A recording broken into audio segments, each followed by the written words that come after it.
جو اللہ کے حضور نیازمندیاں پیش کرتے ہیں، اللہ کے حضور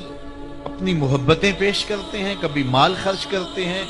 کبھی سجدے کرتے ہیں، کبھی رکوع اور قیام میں وقت گزارتے ہیں، کبھی وہ روزے رکھتے ہیں، کبھی دیگر صالح اعمال کے ذریعے سے اپنے رب کی رضا جوئی حاصل کرنے کے لیے کوشاں ہیں۔ لیکن یہ وہ لوگ خوش نصیب ہیں کہ جب وہ عمل کر رہے ہوتے ہیں تو ان کے دل تھر تھر کانپ رہے ہوتے ہیں کہ پتہ نہیں مالک یہ عمل بھی قبول ہوئے ہیں یا کہ نہیں ہوئے۔ البتہ گناہ سرزد ہو جائے ان سے کبھی کوئی بدی سرزد ہو جائے، پھر تو خوف کا عالم دیدنی ہوتا ہے، پھر تو خشیت الہی سے ان کا رواں رواں کانپ رہا ہوتا ہے۔ حضرت سیدنا عبداللہ ابن مسعود رضی اللہ تعالیٰ عنہ فرماتے ہیں کہ مومن اگر گناہ کر بیٹھتا ہے تو اس کی کیفیت یہ ہوتی ہے جیسے پہاڑ کے نیچے آ گیا ہے کہ ابھی پہاڑ اس کے اوپر گر پڑے گا، اور وہ جلدی سے اپنے بچاؤ کی تدبیر کرتا ہے۔ تو گناہگار کی یہ کیفیت ہے جو مومن گناہگار ہے، جب وہ گناہ کر بیٹھتا ہے تو پھر وہ ڈرتا ہے، جلدی سے توبہ کرتا ہے، اللہ کو منانے کے لیے چیختا ہے، چلاتا ہے، ہاتھ جوڑتا ہے، معافیاں مانگتا ہے، سجدے کرتا ہے، آنکھوں سے آنسو چھم چھم ٹپکتے ہیں، مالک مجھ سے گناہ ہو گیا، میرا گناہ معاف کر دے۔ یہ مومن کی کیفیت ہے۔ وہ بے چین ہو جاتا ہے کہ اس کی تلافی کیسے ہو، مجھ کو معافی کیسے ملے، رب راضی کیسے ہو، میں اس کی نافرمانی کر چکا ہوں، اس کے حکم کو توڑ چکا ہوں۔ تو پھر وہ جلدی سے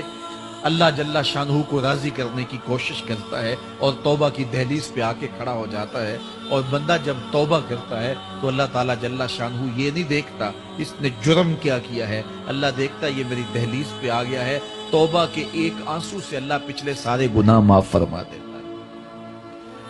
اور منافق کی کیفیت کیا ہے؟ جب وہ گناہ کرتا ہے تو اس کی کیفیت یہ ہوتی ہے جیسے بدن پہ مکھی آ بیٹھی اور اس نے ہلکے اشارے سے اڑا دیا۔ اب مجھے بتائیے سویر سے لے کر شام تک کتنی دفعہ ایسا ہوتا ہے کہ بدن پہ مکھی بیٹھتی ہے اور ہم ہلکے اشارے سے اسے اڑا دیتے ہیں، لیکن ہمیں شام کو یاد بھی نہیں ہوتا کہ آج کتنی مرتبہ ہم نے اپنے بدن سے مکھی اڑائی تھی۔ اب اس آئینے میں اور آپ اپنے آپ کو دیکھ سکتے ہیں کہ ہم کہاں کھڑے ہیں۔ سویر سے لے کر شام تک کتنے گناہ کیے، شام کو سوتے ہوئے دماغ پر دل پر کوئی بوجھ نہیں ہوتا کہ آج اتنی نمازیں چھوٹی، آج اتنوں کے دل دکھائے، آج اتنوں کی غیبت کی، آج اتنوں کو گالی دی، آج اتنا حق غصب کیا، آج اتنا ٹیکس چوری کیا، آج اتنی رشوت لی، آج اتنی زیادتیاں کی، آج اتنا جھوٹ بولا۔ سویر سے لے کر شام تک اتنا کچھ ہوا، لیکن شام کو چین سے سو گئے، آرام کی نیند سو گئے، کوئی دماغ کے اوپر بوجھ ہی نہیں ہے، کوئی دل کے اوپر بوجھ ہی نہیں ہے کہ ہم نے اتنے گناہ کیے آج سارا دن میں۔ تو اگر یہ کیفیت ہے تو پھر یہ نفاق اندر اتر گیا ہے اور اچھی طرح رچ بس گیا ہے۔ لیکن اگر زندگی میں کبھی کوئی خطا، کوئی غلطی سرزد ہوتی ہے تو اس کا بوجھ، اس کی ندامت بے چین کر دیتی ہے، زندگی کا لف و نشر غیر مرتب ہو جاتا ہے، جینا مشکل ہو جاتا ہے، تباہ پہ بوجھ ہوتا ہے۔ تو پھر اللہ کا شکر ادا کریں اور اس کے حضور رجوع کریں۔ اگر وہ کیفیت ہے پھر اللہ سے توبہ کریں اس بات کی کہ ہمارے اندر نفاق اتر گیا اور ہمارے من ستھرے نہیں رہے، گناہ پر گناہ کرنے کے باوجود بھی ہمیں کوئی فرق نہیں پڑتا۔ ایک حدیث میں آتا ہے جب کوئی شخص گناہ کرتا ہے تو گناہ کرنے کی وجہ سے اس کے دل پر ایک سیاہ نقطہ لگ جاتا ہے، اگر وہ فوراً توبہ کر لے